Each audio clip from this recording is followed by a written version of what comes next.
Hello and welcome to 10 Minute Tabletop. I'm Devin and here are the biggest stories from tabletop gaming from the past week in 10 minutes or less so you can get back to playing the game.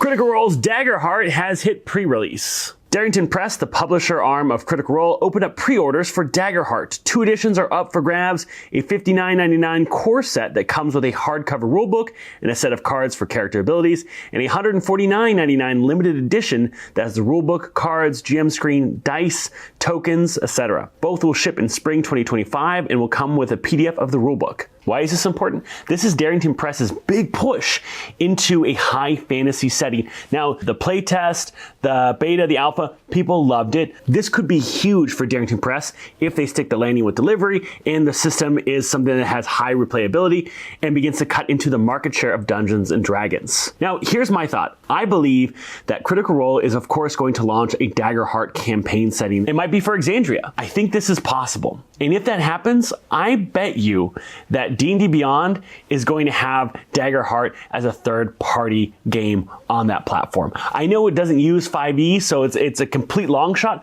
but I think that Wizards of the Coast is going to try to keep that relationship with Critical Role as long as possible, and I think that might actually open up D&D Beyond for new systems. In our next story, Australia and New Zealand are incredibly undersupplied with the alt cover Player's Handbook. According to several posters on Reddit and EN World forums, D&D consumers in Australia and New Zealand are having their 2024 Player's Handbook pre-orders canceled and refunded due to an unexpected low stock. In particular, its retailer-exclusive alternate cover featuring the gold dragon that's not getting enough copies. One Reddit poster shared an alleged email from Gameology that states that their stores are receiving less than 10% of their ordered stock for the alternate cover. This is supposedly due to a massive manufacturing issue that left many Australian suppliers short on books. Even worse, the Gameology email claims Wizards of the Coast will not be considering any reprint for the alt cover. Over at EN World forums, a New Zealander-based user wrote that the pre-order of the alt cover was canceled due to less than ordered allocation. Their store also mentioned that the standard cover stock was less than expected, but they're counting on a steady reprint to honor pre-orders. Why is this important? As we see Wizards of the Coast move more towards digital, we're starting to see some parts of their actual physical manufacturing not be as prioritized as much. I feel the alt covers was always something that Wizards of the Coast used to also bolster the friendly local game store, because that was the only place you get these alt covers. And with kind of this lower production than was expected, that's kind of striking to me, because the alt covers have always been the big thing that drives people to friendly local game stores. But I believe that this is due to the big factor that they are moving a lot of the business towards digital. Hopefully we still continue to see we get these amazing alt covers, because they do help out friendly local game stores a ton. Next up, Hero Forge releases Kitbashing. Hero Forge has made its new Kitbashing feature available for its Pro and Pro Plus subscribers this week. Hero Forge has always been like the premier place for customizing tabletop RPG miniatures, and now Kitbashing takes it to another level. The term Kitbashing comes from people chopping off pieces of various figurines and bashing them together so that their halfling could have a gun or their ranger could be riding a raptor. The Hero Forge Kitbashing tool recreates this process in the digital character editor. This allows for more monstrous creations, more dynamic poses, and better proportions.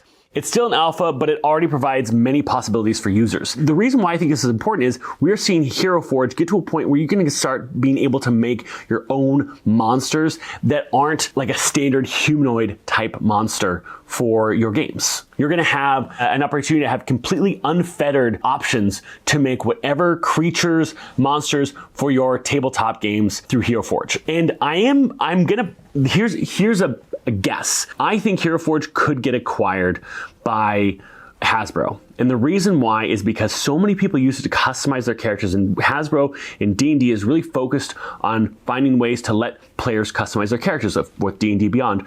But with Sigil coming out, if it is successful, I think they're going to look at a way to make those tokens that you can make inside of Hero Forge and use that as a tool to port those characters into Sigil. That's just my guess for what might happen with Hero Forge in the future.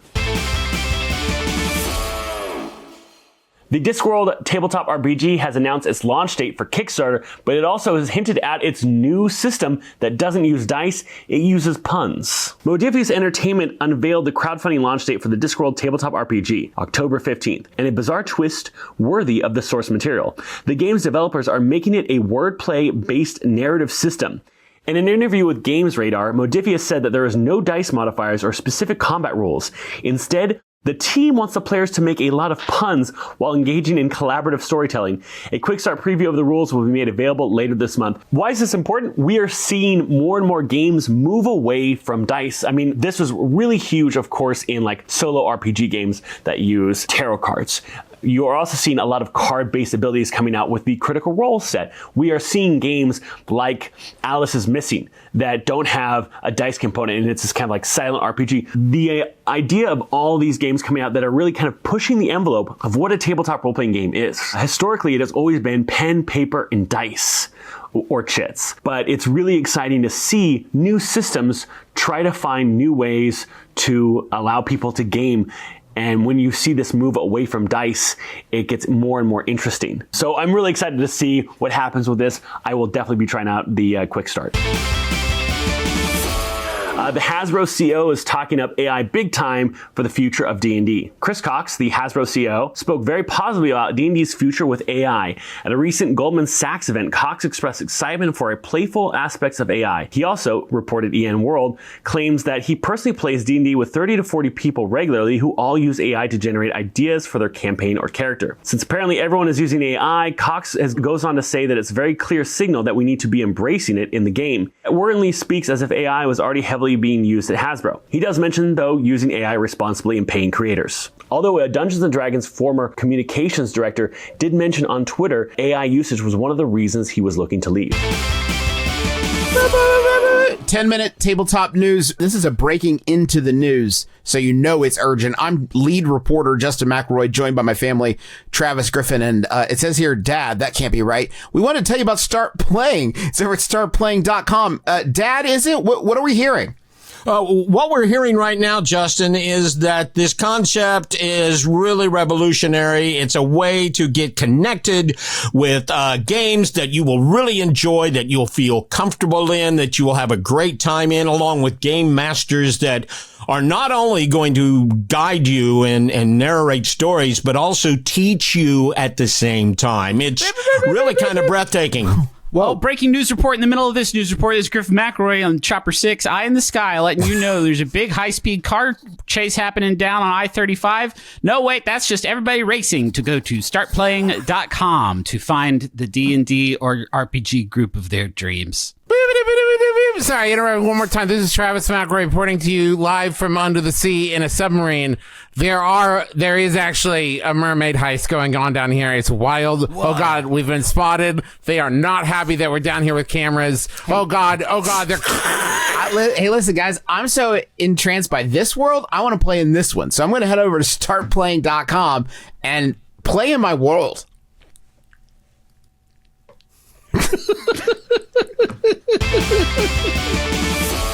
We have a new Dungeons & Dragons book coming out, and I think it's Curse of Strahd. A listing for a new untitled Ravenloft novel was discovered on a book retailer website reported by EN World. Penguin Random House also has a listing for the book in its website, citing an April 2025 release and a suggested retail price of $30. There's no author listed for the novel, but there is a rather vague synopsis. A group of adventurers must fight their way through a dark and twisted realm known as the Domains of Dread, where powerful Dark Lords rule over the worlds filled with supernatural horrors. Strahd is also mentioned by name. That is huge. Here's the thing. Curse of Strahd is one of the most beloved settings for Dungeons & Dragons, or one of the most beloved adventures. It has one of the ones that's sold the best for Wizards of the Coast as well. It also seems like one of the most easiest to develop into a movie, TV series, etc. So a book that covers Curse of Strahd makes a lot of sense. But I think the big thing to take away is a lot of people have their own experience with Curse of Strahd, and a novelization might not fit the experiences and the memories they have. Curse of Strahd is also a very, very dark setting, and a lot of the content in it isn't something that you would consider family friendly for most books. But we'll have to wait and see. And lastly, congratulations to Pirate Borg. Pirate Borg's newest crowdfunding sequel crushes Borg records as the highest funded Borg project ever on Kickstarter, beating out Cyborg, which raised just over $400,000. Currently, the project is sitting at over $450,000 raised. Why is this important? First, everyone loves pirates right now. You also have Sync, which is crowdfunding right now, and it's 1,700% funded. Shame on you, HBO, for canceling Our Flag Means Death, because obviously everyone wants pirates. But this is really important because Borg is a small system. I mean, it raised, I think like $100,000 when Borg first came out, the Mork Borg.